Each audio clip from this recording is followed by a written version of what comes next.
People fear monsters in the forest, but the truth is simpler. If something wants to hurt you out there, it usually looks exactly like a person. This story was shared by someone who says he and his cousin stumbled onto a man digging deep in the woods and realized too late they were not supposed to see him.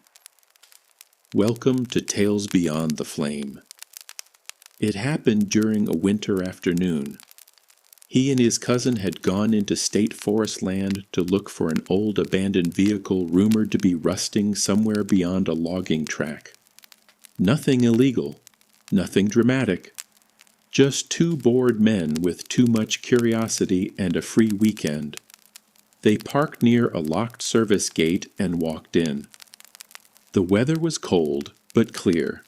The forest was dense eucalyptus and scrub. No campsites. No marked trails, just old machine tracks cutting through bushland. For the first hour, everything felt normal.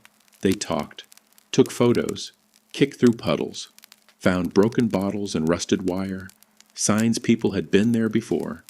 Then they heard metal striking earth.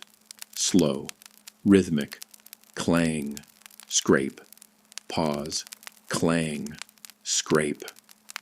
It came from downhill through the trees. At first they assumed it was a worker, maybe maintenance, maybe fencing. But there were no vehicles, no machinery, no chainsaw noise, only one person digging. They moved closer, quietly. The trees thinned near a shallow gully. That's when they saw him. A man standing in a waist-deep hole, using a shovel. Late 40s maybe, heavy build, dark jacket, mud to the knees. Beside the hole was a blue tarp folded on the ground. Next to it sat two black garbage bags. He worked with intense focus. Dig, lift, throw, dig, lift, throw. Neither of them spoke. They simply watched for several seconds trying to understand what they were seeing. Then the man stopped. He raised his head slowly and looked directly at them. No surprise, no confusion, just instant eye contact. Like he had known they were there for some time. The cousin lifted a hand awkwardly and said, "Sorry, mate." The man said nothing. He stepped out of the hole, picked up the shovel, and started walking toward them.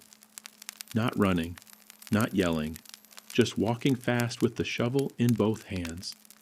They turned immediately and left uphill. At first they tried to stay calm. Then branches snapped behind them. He was chasing.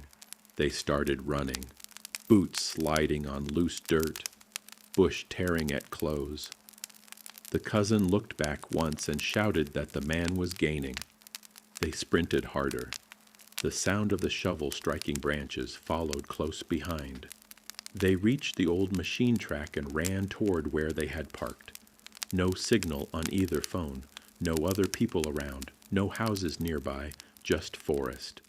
Then they heard a voice behind them. "Stop running!" They did not stop. He shouted again. "You saw nothing." That was when panic fully hit. Because this was not random anger anymore. He knew exactly why he wanted them.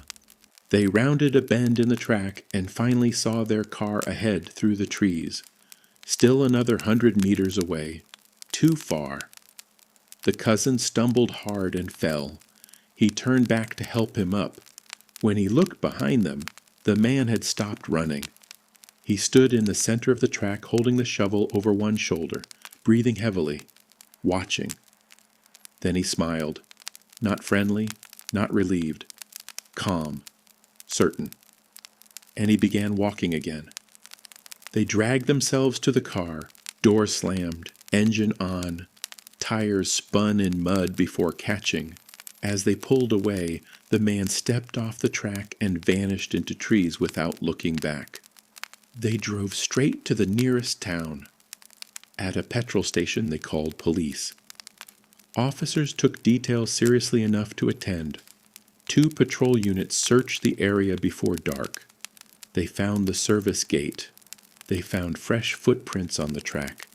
They found disturbed soil in the gully, but no man, no tarp, no garbage bags, no shovel, and no hole. The ground had been flattened and covered with leaf litter so cleanly it looked untouched.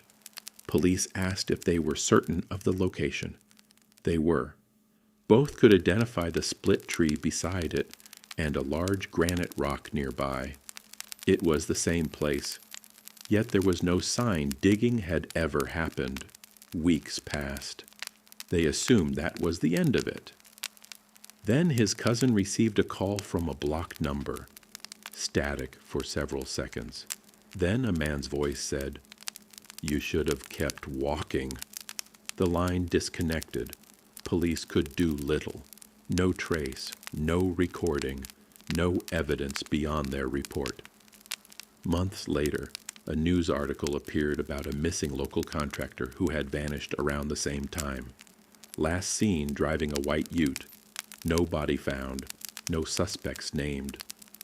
The photo in the article made his stomach drop. It was the man from the forest.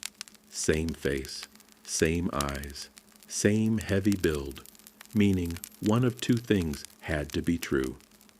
Either the missing contractor had never gone missing at all, or someone who looked exactly like him had chased them through the woods. They told detectives. The case team re-interviewed them, but revealed nothing. No follow-up ever came. Years later, the cousin still refuses to hike off marked trails. He says people focus too much on what the man might have been burying. That was never the worst part. The worst part was how quickly the hole disappeared, because that means after chasing them, he went back, finished covering whatever was inside, and still had enough time left to find their phone number. Before tonight's story ends, I want to hear from you. If you enjoyed this video and want more dark mysteries, creepy encounters, and unsettling stories like this one, make sure to subscribe so you don't miss the next upload. And if there's a type of story you'd like to hear next, leave a comment below. Whether it's true horror, missing person cases, cryptid encounters, park ranger stories, strange rules stories, haunted locations, or something completely different, I read your suggestions. Your comments help shape future videos on this channel. So subscribe, leave your idea below, and I might turn it into the next story told here, Beyond the Flame.